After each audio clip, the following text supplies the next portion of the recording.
Story tonight, many California homeowners are about to face one of the largest home insurance rate increases ever by State Farm. Everyone should feel a twinge of anxiety over this news. Sandwiched between the sky-high cost of housing replacement and frequent large-scale wildfires, State Farm and other insurers have been pushed to the brink of ruin. And while many see this as bad news, in fact, it could be a sign of something worse.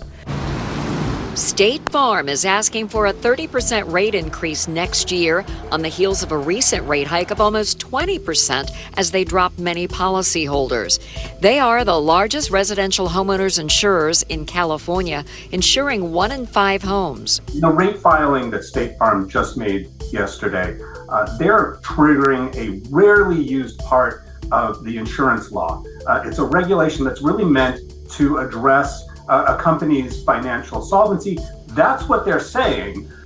Insurance rate increases of this magnitude not only force a ruinous jump in cost of living for Californians, but are also a harbinger of a GFC-level threat to economies everywhere, with a collapse of property values and finance.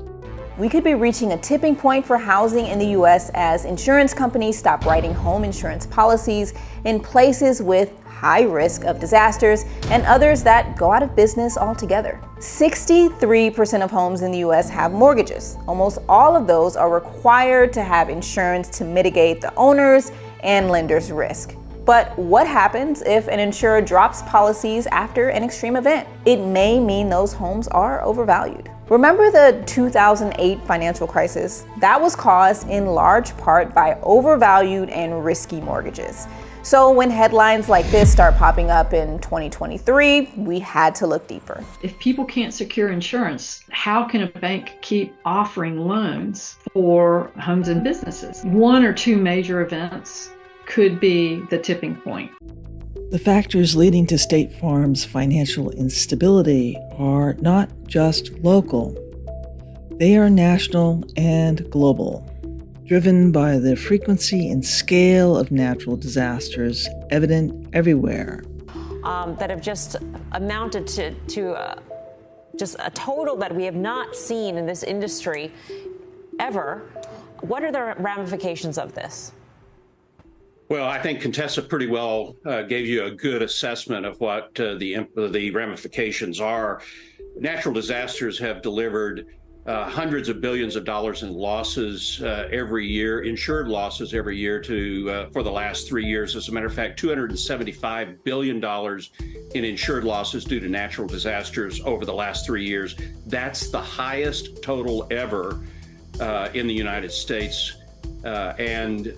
The first half of 2023, we've already seen $40 billion in insured losses. And of course, that's going to go up as a result of Maui, as a result of the wildfires and Hurricane Idalia. And we're not even in the peak of the hurricane season yet.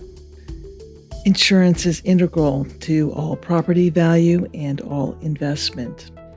If you don't have an insurable economy, you don't have an economy.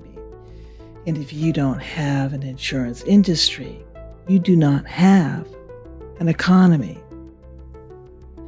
So pay attention to the health of the insurance industry, because it is the foundation just about everything else rests on. And if it's faltering, well, I guess we can all run for the hills. In the Caribbean island of St. Vincent, boats sunk or run aground, part of the widespread damage as Hurricane Beryl barreled through. Things were worse elsewhere, said the St. Vincent and the Grenadines Prime Minister. Union Island has been devastated. The reports that I have received indicate that 90% of the houses have been severely damaged or destroyed. In a statement today, State Farm told ABC7 News, State Farm General is working toward its long-term sustainability in California. Rate changes are driven by increased costs and risk.